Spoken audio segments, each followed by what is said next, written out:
A South Korean Christian doomsday cult almost took over Fiji.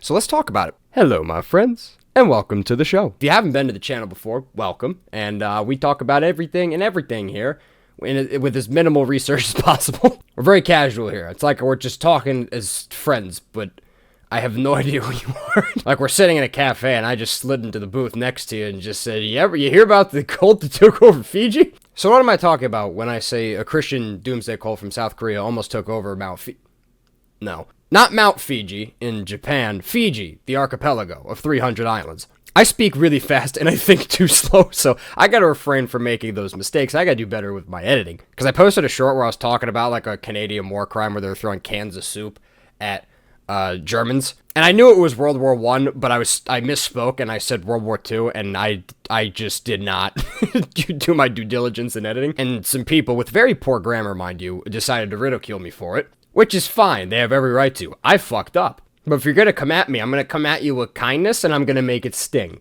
So Fuck! So Fiji's this beautiful little island paradise in Oceania, east of Australia, or west of South America.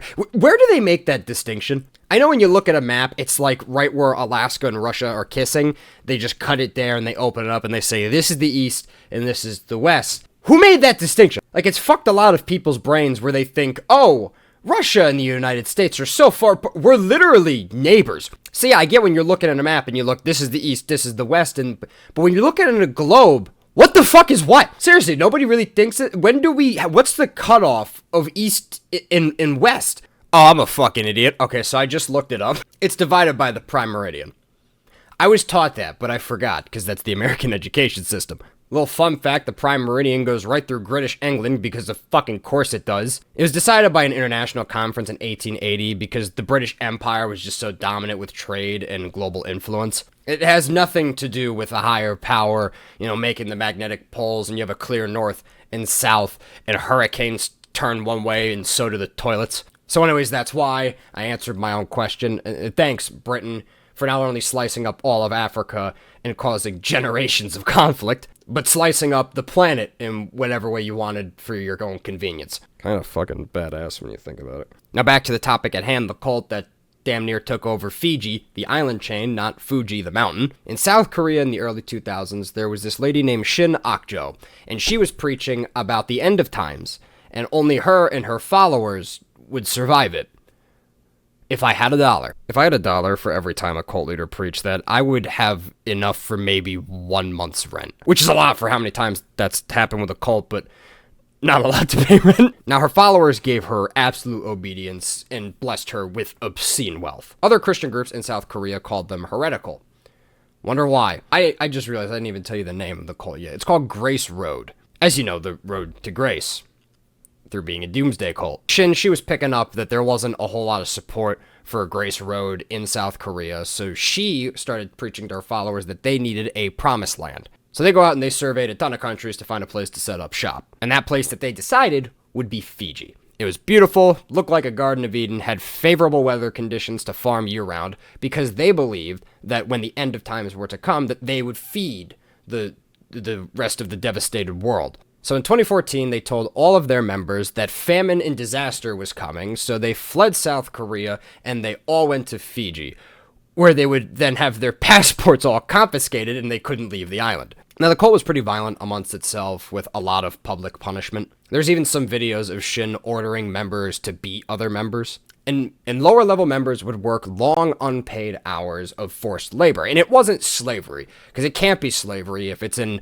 act of service for humanity and God. And like many cults, Shin didn't keep people in line through physical punishment, but the psychological torture of divine punishment and damnation for dissenting. And it wasn't like most cults where this one person just had an iron grip over this little commune of people with a lot of weird sexual fantasies. Now, it was more in line with Scientology, where they were this pretty massive business empire. Now, back in South Korea, they were business owners, but in Fiji, they controlled a lot of the farms, construction, restaurants, supermarkets, hardware stores, and they employed hundreds of people from Korea and Fiji, not even just cult members. And that's actually how they got a lot of their cult members, was through employment. It was like the first step. And because of this broad network of businesses, they were gaining a lot of power in Fiji. And they cozied up to the Fijian politicians, taking photos with them, getting praise from them, and they were awarded a ton of major government contracts. And they received a Business Excellency Award, raising their legitimacy and ignoring the slavery. And things were looking great. The doomsday never looked any brighter. That is until it all came crashing down in 2018 when Shin was accused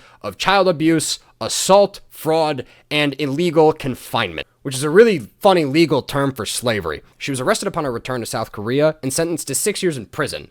Had that been in New York, thanks to bail reform, she'd be out by now. And since Shin's imprisonment in South Korea, the government of Fiji has completely flipped the script. They've begun properly investigating the cult and deporting senior members as prohibited immigrants. Now, the group today does still operate, but they're under way more scrutiny and surveillance, and they're not nearly at the level of power that they had before Shin's imprisonment. Had Shin not been arrested and imprisoned and things kept going the way that the cult wanted it to go, eventually they would have completely taken over Fiji, as that was their goal. They wanted to turn it into their own country, become completely sovereign. As the cult claimed, they wanted to turn it into this utopia that would feed the world following economic collapse and famine. But in reality, it was just Shin's way of consolidating power and basically forming her own fucking country. So in a few years, Shin will be out and no doubt up to her old tricks, as the cult has already made public statements that they're eagerly waiting for her release. And there's no doubt that she's pulling strings behind bars still, like mafia bosses when they're away. So for right now, that's about it. When she's released, and I'm still doing this shit, I'll make a part 2.